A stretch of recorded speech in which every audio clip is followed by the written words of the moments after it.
Hello friends, now we see the unit 3 electrostatic part 4. In this part we see the important points regarding to Coulomb's law. Charges are assumed to be at rest. Charges are assumed to be on point particles and electric flux. Important point regarding to Coulomb's law. First point, charges are assumed to be at rest. Means the charges are not moving. Here it is shown that the one object is there and charges are at rest. Here it is shown that another object it is also at rest, means the charges are at rest.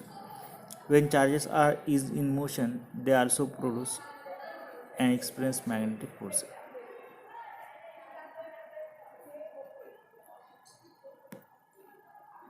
Charges are assumed to be point particles. Coulomb's law cannot be directly applied to a finite charge distribution. In such a case, it is not possible to definitely specify the separation between the charges.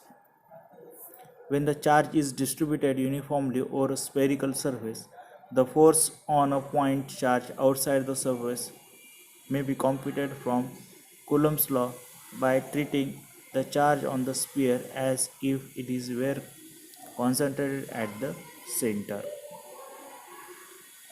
Principle of superposition.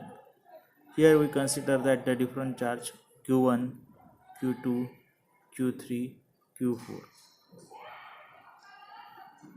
Forces acting Q1 due to the charge Q2, Q3 and Q4. The Coulomb's law obey the principle of superposition. So it means that the force between two particles is not affected by the presence of other charges. This principle is used to find the net force exerted on a given charged particle by the other charged particles. The force on a charged particle Q1 due to the point charges Q2, Q3, Q4 is the resultant forces due to the individual point charges. So here the force on first particle Q1 particle is U1 by is equal to F12 plus F13 plus F14. Note that the notation represents the forces on Q1 due to Q2. Electric force. Electric flux is a property of an electric field. It may be thought as of the number of line of forces. The electric field lines are usually considered to start on positive electric charges and to end on a negative charges. Field lines restricted into a closed surface are considered negative. Those directed outward of a closed surface are positive.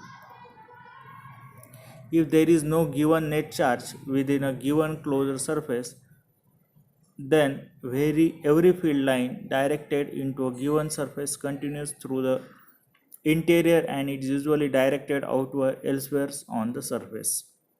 The negative flux just equals to the magnitude of positive flux, so that the net or total electric flux is zero.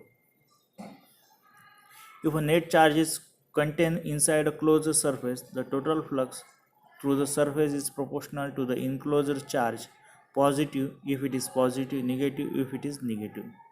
The electric flux is a measure of the electricity coming out from the charged surface. Here A is the area of small virtual plane inside the electric field. E is the electric field. U is the unit vector normal to the plane. Theta is the angle between E and U. The electric flux through the area A is defined by a scalar product, that is phi equal to A E dot U, that is A E cos theta. Hence the net electric flux through any surface is defined by the sum phi equal to summation of delta AI EI cos theta, where delta AI is the area of small element I for I equal to 1, 2, 3, dash n. N is the total number of element over the surface. EI is the electric field at the center of the element I.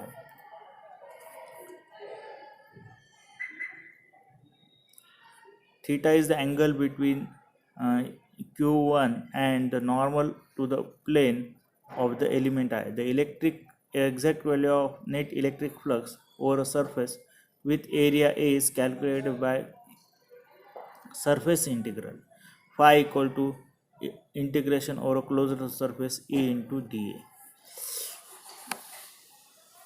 Thank you.